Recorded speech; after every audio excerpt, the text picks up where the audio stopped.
Olá, querida, que a paz do Senhor seja contigo. Esse vídeo é um chamado de Deus para reconstruir o nosso relacionamento com Ele e a nossa vida espiritual, através do conhecimento da palavra e da revelação do Espírito Santo. A decisão de dizer sim a esse chamado está em nossas mãos. Esse é o primeiro vídeo de uma série, onde eu quero estudar com você o livro do profeta Ageu, um livro que contém apenas 2 capítulos, mas que carrega uma mensagem poderosa, lições poderosas, que irão transformar a sua vida, o seu relacionamento com o Senhor e te levará mais fundo em conhecer o caráter de Deus e a sua vontade para nós. Vivemos dias onde a liderança evangélica brasileira, infelizmente em sua maioria e com raras exceções, tem sustentado as suas ovelhas através de artifícios carnais e artifícios seculares, teologia coaching, teologia da prosperidade, ensinos falsos, ensinos misturados com pensamentos, ideias seculares, vem entrando nas nossas igrejas. Sem que percebamos, muitas vezes começamos a seguir essas ideias e temos nossa mente cauterizada para a verdade da palavra de Deus. E ainda que as igrejas estejam cheias, as ovelhas estão espiritualmente vazias e sem o fortalecimento, sem o conhecimento da palavra, elas não podem se sustentar. Sem conhecer a palavra de Deus e praticar verdadeiramente as leis do Senhor, é impossível estar em santidade e assim não poderemos ver o Senhor, porque é isso que está escrito em sua palavra. Sem santidade ninguém verá Deus. Sem santidade também não temos a capacidade de vencer Satanás e seus demônios. As ovelhas de Deus, em sua maioria, estão perdidas, desnutridas e abandonadas, e é nosso dever, nós que buscamos a presença do Senhor, de destituir as mentiras do inimigo no meio do povo de Deus e levantar a bandeira da palavra do Senhor como principal regra de fé e prática, sem misturas, sem confusões e sem enganos. E antes de continuarmos, se você é novo ou nova por aqui,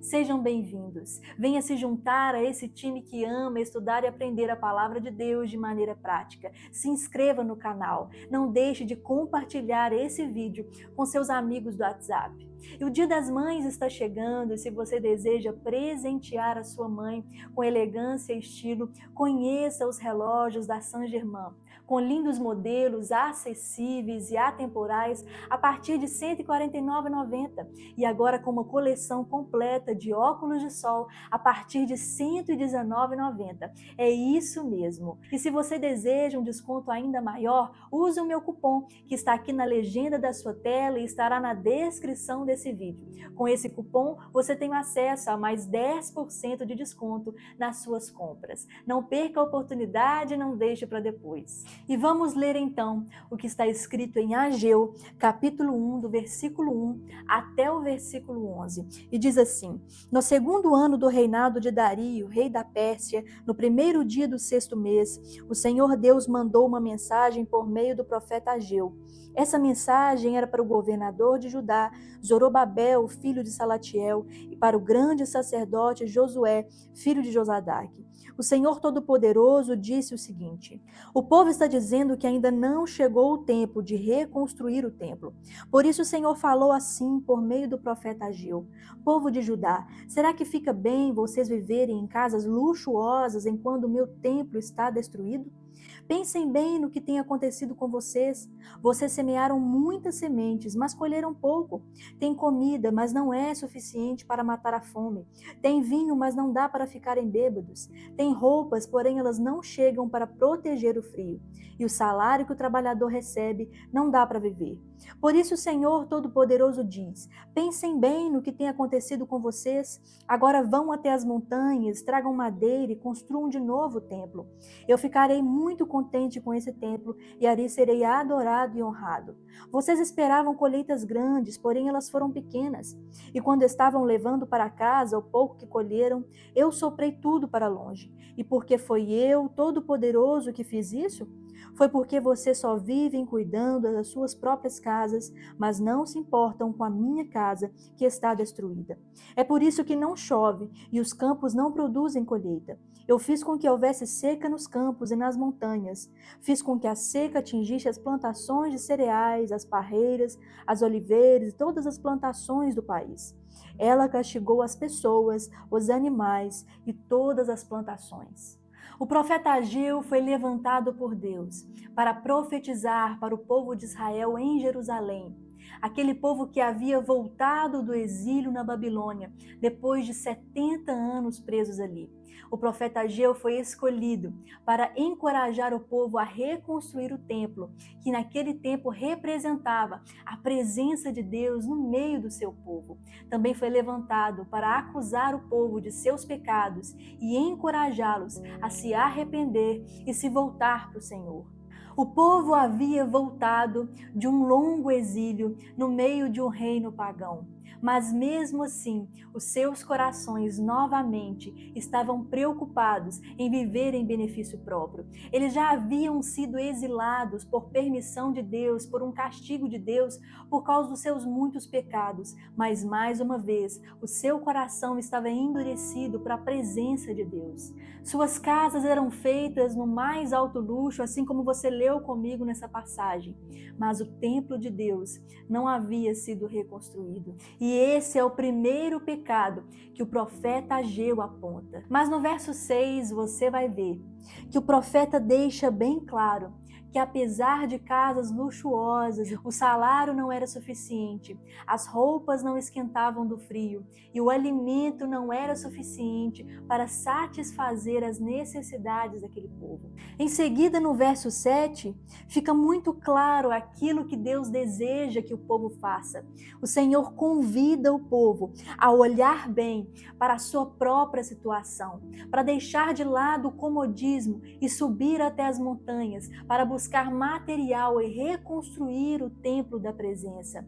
O Senhor diz àquele povo que era Ele mesmo que estava espalhando a pouca colheita que eles estavam colhendo por causa da intenção do coração deles, por causa da intenção errada do coração daquele povo. O Senhor não estava permitindo com que eles colhessem na mesma medida em que estavam semeando. Era o Senhor mesmo quem estava produzindo seca, castigando a terra, os animais e as plantações. Qualquer semelhança com o Brasil que vivemos hoje não é mera coincidência. Somos um país de evangélicos, mas que em sua maioria é ensinado que evangelho é sinônimo de prosperidade, riqueza, de vitória e poder nesse mundo. O povo tem provado de uma liderança que, em grande parte, só pensa e só vive e só serve a Deus por benefício próprio. Hoje, ser um pastor simples é ser considerado fracassado e de pouca fé. O mundo cristão hoje vive uma cultura de ostentação. Basta você entrar no Instagram e você verá líderes vivendo em mansões, dirigindo carros de luxo, vestindo roupas de grife, cobrando absurdos de cachê para pregar, para cantar e promovendo viagens caras. A vida dessas pessoas é tão diferente do estilo de vida que foi proposto por Jesus. Uma vida despojada e completamente entregue ao chamado, onde aquilo que é recebido por Deus é dado de graça e onde os servos do Senhor esperam por uma recompensa na eternidade, não nessa terra. A recompensa do Evangelho no século 21 não é para a eternidade, mas é para agora. É uma recompensa terrena, material, palpável, e ai daquele que se levanta para se opor a essa vida abundante proposta por aqueles que pregam nos púlpitos. As ovelhas seguem cegamente esses ensinos, porque afinal o evangelho que antes era espinho, era cruz, hoje é cargo, seguidores, poder, reconhecimento terreno. Quem recusaria uma proposta tão tentadora? O evangelho que antes era escárnio, hoje é chique, é fazer parte do grupo de seguidores bem-sucedidos de Jesus. Um Jesus estranho, que nada tem a ver com o Cristo que esteve entre nós nós e foi para aquela cruz. Um Jesus que, na verdade, nada mais é do que Satanás. Mas a colheita brasileira é a mesma colheita descrita nessas palavras do profeta Ageu. O povo brasileiro, evangélico, apesar de viver em busca dessas riquezas e desse reconhecimento e poder terreno, até mesmo elegeu para si um presidente de acordo com seus interesses. Mas vivemos um cenário de escassez no Brasil, de desonra, de castigo e de juízo de Deus. O salário não é suficiente. Trabalhamos tanto, mas colhemos tão pouco. E as nossas despensas não estão suficientemente cheias para nos alimentar durante o mês inteiro. Essa é a realidade do nosso país. Há uma variedade enorme de pastores, mas o pão que oferecem não é suficiente para alimentar o povo, porque o falso ensino não fortalece o espírito de ninguém. A colheita de almas é falha, porque o ensino distorcido não é capaz de resgatar nenhuma alma das trevas. O chamado de Deus para aquele povo era de arrependimento, de reflexão e de reconstrução. Vejamos o que diz então a partir do versículo 12. Então Zorobabel, filho de Salatiel, e o grande sacerdote Josué, filho de Josadaque, e todos os que haviam voltado do cativeiro na Babilônia, temeram a Deus e obedeceram a mensagem do Senhor, o Deus deles, que tinha mandado por meio do profeta Ageu. E assim, Ageu, mensageiro de Deus, falou e entregou ao povo de Judá a seguinte mensagem: eu estarei com vocês, eu, o Senhor, falei. O Senhor deu coragem e ânimo ao governador de Judá, Zorobabel, filho de Salatiel, e o grande sacerdote Josué, e a todos que haviam voltado do cativeiro da Babilônia. Eles foram e começaram a trabalhar no templo do seu Deus, o Senhor Todo-Poderoso, no dia 24 do 6º mês, do 2º ano do rei Dario. O povo temeu ao Senhor, se arrependeu e obedeceu a sua ordem. Eles começaram a reconstrução. A partir da morte e ressurreição do Senhor Jesus na cruz do Calvário, nós nos tornamos o templo do Espírito Santo. O Senhor não habita mais em templos feitos por mãos, mas habita em nosso coração. E quando falamos em reconstruir o templo da presença do Senhor, falamos em refazer os alicerces do nosso coração, da presença, da comunhão com o nosso Deus dia após dia. Para isso é preciso renunciar os falsos ensinos. É preciso se arrepender de seguir os falsos ensinos. Arrependimento significa voltar atrás diante de uma escolha errada. A vida que o Senhor Jesus propôs para nós através da sua vida aqui na terra, da sua trajetória e da sua palavra, é uma vida que não nos promete luxos e nem poder nesta terra, mas é uma recompensa que pertence à eternidade.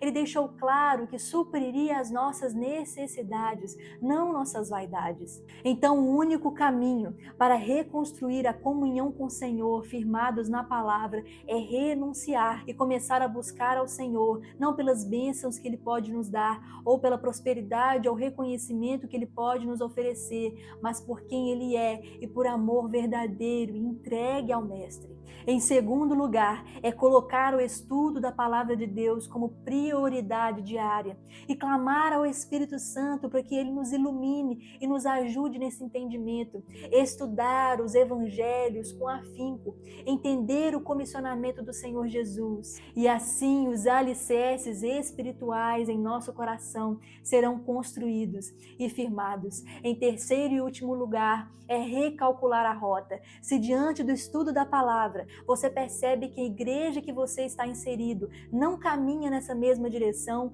não anda coerente com essa palavra, mas segue outras doutrinas que buscam benefícios e vaidades nesta terra, é hora de deixar esse lugar, é hora de buscar um novo lugar que o Senhor irá preparar para você. É necessário recalcular a rota, estar em comunhão com pessoas que caminham em direção a Cristo, que decidem abrir mão de tudo e caminhar pelo caminho estreito que o Senhor preparou para nós. A porta é estreita, mas nos conduzirá à eternidade com Deus. Há uma promessa poderosa no final dessa passagem, reservada para cada um de nós que escolhemos seguir por esse caminho.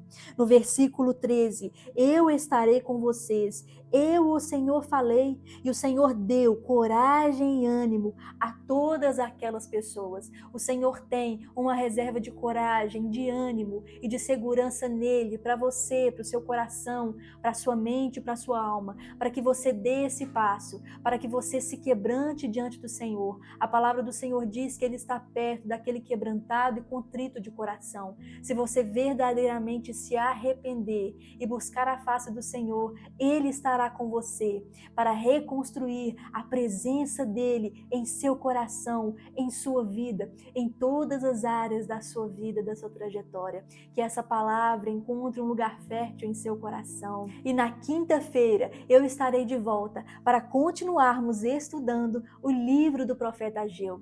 Que Deus te abençoe. Até o próximo vídeo. Tchau!